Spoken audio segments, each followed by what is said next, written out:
الشيطان الرجيم. تبارك الذي جعل في السماء بروجا وجعل فيها سراجا وقمرا منيرا.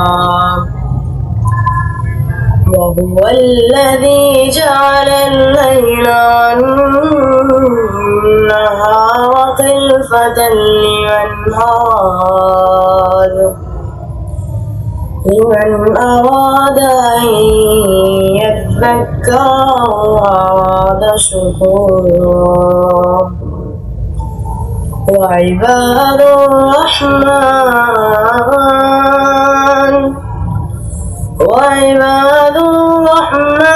الذين يمشون على الأرض هونا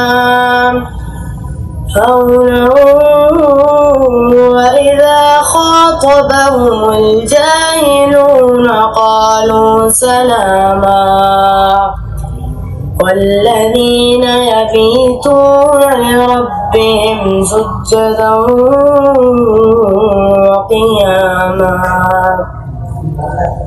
والذين يقولون ربنا اصرف عنا عذاب جهنم إن عذابها كان غراما إنها ساءت مستقرا ومقاما. والذين إذا أنفقوا لم يسرفوا ولم يقتروا وكان بين ذلك قواما.